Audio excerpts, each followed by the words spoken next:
बिस्मिल्लाहिर्रहमानिर्रहीम। अस्सलाम वालेकुम। जब तीफी बट के बहनोई जवेद बट पर कातलाना हमला हुआ तो उस वक़्त अमीर फ़तेह कहाँ था? बिच्छू पहलवान का एक अहम बयान सामने आ गया है, जिसके अंदर उन्होंने बताया है जिस वक्त जवेद बट के ऊपर कातलाना हमला हुआ उस वक़्त अमीर फ़तेह, आप सीसीटीवी देख सकते हैं, वो कहाँ पे मौजूद था? वो वहाँ पे मौजूद नहीं था। पुलिस सीसीटीवी चेक कर ले कि अमीर फ़तेह कहाँ था। अगर हमारा नाम लिखा हुआ है तो हम शामिल होंगे हर तरह की तफ्तीश के अंदर और हम पीछे नहीं हटेंगे। हमने कुछ नहीं करवाया, हमारा इस चीज़ से कोई तल्लुक नहीं है। उन्होंने मज़ीद ये भी कहा कि जवेद बट के बेटे हमज़ा बट ने पहले मेरा नाम भी लिया था कि मेरा नाम अंदर लिया जाए। मैं तो बीमार हूँ, इस वजह से उन्होंने बाद में नाम हटा दिया कि ये तो बीमार है। उसके बाद उन्होंने अमीर फ़तेह का नाम डाल दिया और कैसर बट का नाम डाल दिया। बिच्छू पहलवान का मज़ीद कहना था, मैं काफ़ी अरसे से बीमार हूँ, मैं चल फिर नहीं सकता, मैं यहाँ पे बैठा हुआ हूँ और मेरी कोई किसी से दुश्मनी नहीं है, हमें सिर्फ इंसाफ चाहिए।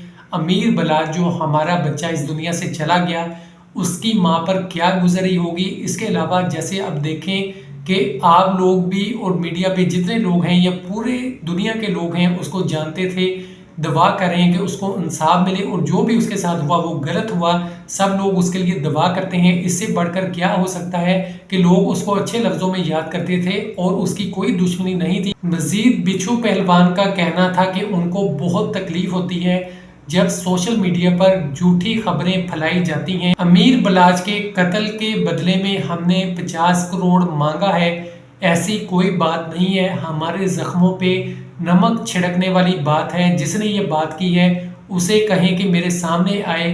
और क्या हमने बात की है? मैंने बात की है, अमीर मौसम ने बात की है, अमीर फ़तेह ने बात की है, या हमारे किसी रिश्तेदार ने ऐसा कहा है कि हम 50 करोड़ के बदले में सुलह कर लेंगे? उसको सामने लेकर आए जिसने हमारे ख़ानदान में ये बात की है। ऐसी कोई बात नहीं है, ये तकलीफ़ देने वाली बात है।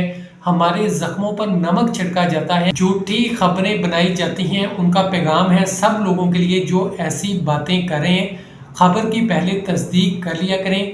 बिच्छू पहलवान का ये कहना था।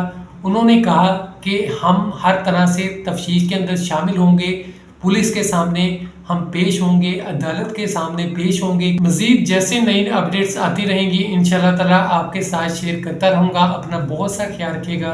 अल्लाह पाक हम सब की हिफाजत फरमाए। आमीन। खुदा हाफिज़।